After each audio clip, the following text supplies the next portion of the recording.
Friends, today I'm going to tell you the story of a man who proved that no matter how tough things get, if you have grit and determination, you can change the whole world. This is the story of a boy who once worked barefoot in the fields, didn't have money for education, and was so poor that he couldn't even afford a train ticket to the city. But that same boy went on to build a giant company like Hyundai, a name known all over the world today. This isn't just a businessman's story. It's a story of struggle, hard work, and the power of dreams. It shows us that you only truly lose in life when you decide to give up yourself. Back in 1915, in a small village in Korea, a boy was born named Chung Ju-yung. His family was very poor, living off farming. They had mud houses, simple food, and worked day and night. That was their world. From a young age, Chung worked in the fields. While other kids played, he fetched water, cut grass for the animals, and toiled for hours in the rice paddies. His father believed that poor people should just work hard and not dream big. But Chung had different thoughts. He felt the world was much bigger than his village. He wanted to study, learn something new, and change his life. One day, he tried to leave home to go to school. He wanted to study, but his father pulled him back to the fields. The family couldn't afford school expenses. But after that day, a fire ignited inside Chung. He decided he would change his own fate. A few years later, he left home again. This time he had very little money, but his dreams were bigger than ever. His goal was to reach Seoul, but he didn't have money for a train ticket, so he walked a long way. The journey was tough, food was scarce, but hope kept him going. He believed a new world awaited beyond the village. Life didn't get easier in Seoul. He worked as a laborer, helped at construction sites, carried heavy loads, and worked long hours. His hands got blisters, his body ached, but every day he reminded himself that this struggle wouldn't last forever. After a lot of hard work, he saved some money and started a small shop. He thought life would change, but fate tested him again. A partner took all the money and ran away. In just a few days, his small business was gone. Most people would have given up, but Chung didn't. He told himself that money can be lost, but no one can take away hard work and courage. He started over. He did all kinds of jobs, carrying goods, fixing machines, small labor work. With every job, he understood people better and learned from life. Slowly, he realized success comes not just from strength, but from mindset. He saw people valued trust and honesty the most. This lesson became his greatest strength. In the 1940s, he started a small construction business. At first, the jobs were small, fixing broken roads, repairing buildings, simple construction work. But Chung always thought big. He didn't want to just do labor. He wanted to build something that would last. At that time, Korea was going through tough times. War and poverty had weakened the country. There was destruction everywhere. While others only saw ruin, Chung saw opportunity. He believed if the country was to rise again, someone had to step up and build. In 1946, he founded his company and named it Hyundai, which means modernity. The name reflected his dream. He didn't just want to build buildings. He wanted to build a new future. The company was small at first, but Chung wasn't afraid of big projects. People laughed at him because he had no big degree or reputation. But he always said, "You learn by doing, not by being scared." Gradually, his company started getting bigger projects. Roads were built, bridges constructed, and the government began trusting his work. After the Korean War, when the country needed rebuilding, his company played a crucial role. One day, he got a major project to build a bridge over a river. Many said it was beyond his capacity, but he accepted the challenge. With the help of engineers, learning new things, and working day and night, the bridge was completed, changing people's perceptions. That was the moment Chung Ju-yung stopped being just a laborer or small businessman. He became someone who amazed the world with the power of his dreams. But Chung's thinking was different from others. He believed that if the country could build roads, it should also build the cars that run on those roads. When he told his team the company would start making cars, many were surprised. They had no experience, no modern technology, and no understanding of the car industry. But Chung's reply was always the same. If we don't know how, we will learn. For him, it wasn't just business growth. It was about making South Korea self-reliant. In the early 1970s, he realized international experience was essential to succeed in the car industry. So he went to the UK and met George Turnbull, a well-known expert in the British car industry. At first, Turnbull was surprised that a man without a car company of his own had such big plans. But Chung shared his dreams and vision clearly. He said he didn't want to just copy foreign cars, but build cars representing Korea's own identity. Chung's determination impressed Turnbull, who agreed to work with him. Several other experienced foreign engineers also joined the company. They arrived in South Korea, where modern facilities were limited, and many roads were not even properly paved. They doubted if building a car industry there was even possible. But Chung's confidence became their biggest strength. He always said they weren't just making cars, they were making history. The early days were really tough. Car designs had constant problems. Engines didn't fit well. Many parts broke quickly, and there were shortages of resources. Many companies refused to supply necessary materials. But after every failure, Chung asked his team one question. What did we learn from this? He believed mistakes weren't defeats, but steps forward. Finally, after years of effort, success came. In 1975, the company launched its first domestic car, the Hyundai Pony. It wasn't a luxury sports car, but for South Korea, it was a proud moment. For the first time, the country saw its own car on the world stage. When the Pony was introduced in Seoul, people's faces showed pure pride. It was more than a vehicle. It was proof that Korea could stand alongside the big countries of the world.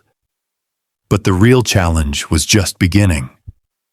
Selling cars abroad wasn't easy.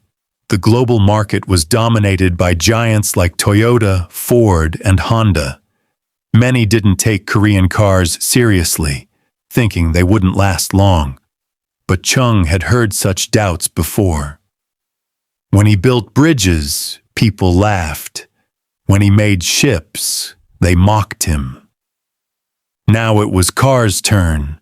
The company started with small countries and slowly stepped into international markets. In the 1980s, it entered the US market with an affordable model that caught attention for its low price and fuel efficiency. Initial sales exceeded expectations, and the world realized South Korea's company was here to stay. However, success brought new problems. Some cars had technical issues. Customer complaints rose, and the media questioned the company's quality. Sales dropped, and the company's image suffered. Many advised cutting production, but Chung wasn't one to back down. He said that if the company wanted to be truly big, it had to acknowledge its flaws and fix them. After that, the company focused fully on quality improvement. Better testing systems were installed, stronger materials used, and every model was made with greater care. Trust gradually returned. Over the following years, the company became known not just for cheap cars, but for reliable modern vehicles. It won international awards, and global perceptions changed. Hyundai was no longer just a company. For South Koreans, it became a symbol of hope and confidence. Wherever big construction happened in the country, Hyundai's name was there. Roads, ports, steel plants, shipyards, energy projects.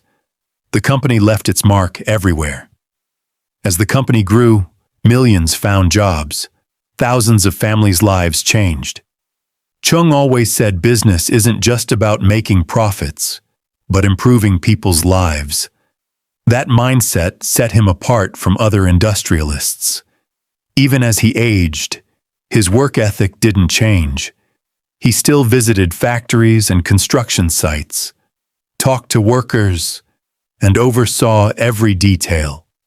The struggling boy who once worked in the fields was still alive inside him. In the late 1990s, he made a bold move that caught the world's attention. He decided to visit North Korea. Despite years of tension between the two countries, Chung believed the people shared the same history and culture. He wanted to spread a message of peace. In 1998, he crossed the border into North Korea, bringing hundreds of cows with him. It wasn't just a symbolic trip, but a message of reconciliation. The global media covered it. A humble industrialist who rose from a poor farming family was now standing as a symbol of hope between two nations. In his final years, he slowly stepped back from daily work, but never stopped dreaming. He kept thinking about new projects, making plans, and trying to understand the world. Though his body wasn't as strong as before, the man who once worked tirelessly and walked miles for his dreams now moved slowly. But his mind stayed sharp. Knowing time was limited, he began writing messages for his family, company leaders, and future generations. He always repeated one thing: don't stop with what you've achieved. Always think about what more can be built. In 2001, at the age of 85, Chung Ju-yung peacefully passed away. South Korea mourned deeply. TV stations aired special programs. Newspapers called him one of the country's most influential people, and millions felt they had lost not just a businessman, but an inspiration. His funeral was attended by top businessmen, politicians, and officials, but the largest crowd was ordinary people whose lives he had touched. Workers, farmers, engineers, small shop owners, factory employees, all came to pay tribute. Tears filled their eyes because they knew that without a man like Chung Ju-yung, South Korea's history might have been very different. After his passing, the biggest question was, what next? The industrial empire he built had grown huge. The companies spanning construction, automobiles, shipbuilding, steel, electronics, and more needed new leadership. Gradually, changes began, dividing the group into separate units running independently. Among these, the automobile business got the most focus because it had become the company's identity. At that time, many around the world still saw Hyundai as just a brand of cheap, basic cars. But the company decided it no longer wanted to be just a maker of affordable cars.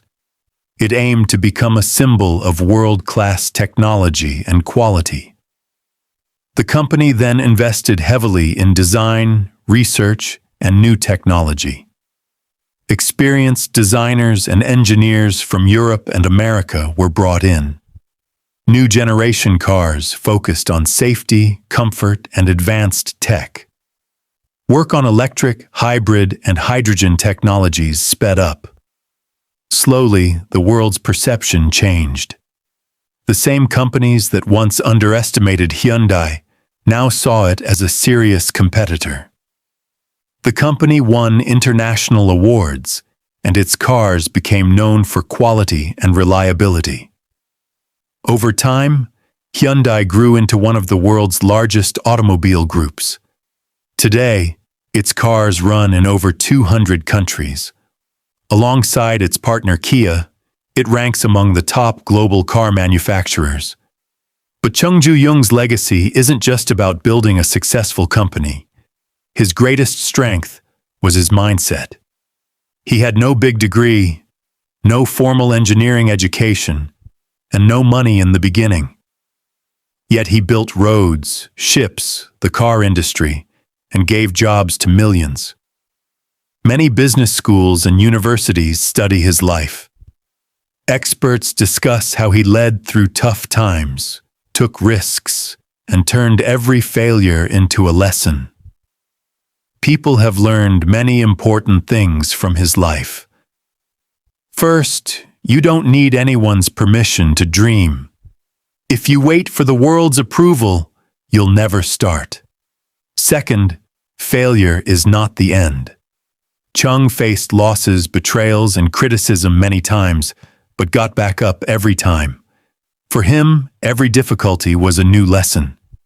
Third, true success isn't just about rising yourself, but lifting others along the way. He gave jobs to thousands, supported education and development, and helped whole communities move forward. People trusted him because he kept his word. When the company faced problems, he never shied away from responsibility. He believed respect comes from character, not money. Today, people all over the world drive Hyundai cars, but few know the tough story behind it. A boy from a poor farming family who couldn't even afford a train ticket made a name recognized worldwide through hard work and courage. His real legacy isn't just factories, bridges, or cars. It's the belief that if a person keeps working hard, refuses to quit, and trusts their dreams, they can change any situation. Today, Hyundai isn't just a company. It's a symbol of the grit and courage that made the impossible possible. And that's why Chung Ju-yung's story still inspires people today. Because it's not just about a businessman, but about a man who showed the world that limits often exist not in our circumstances, but in our mindset.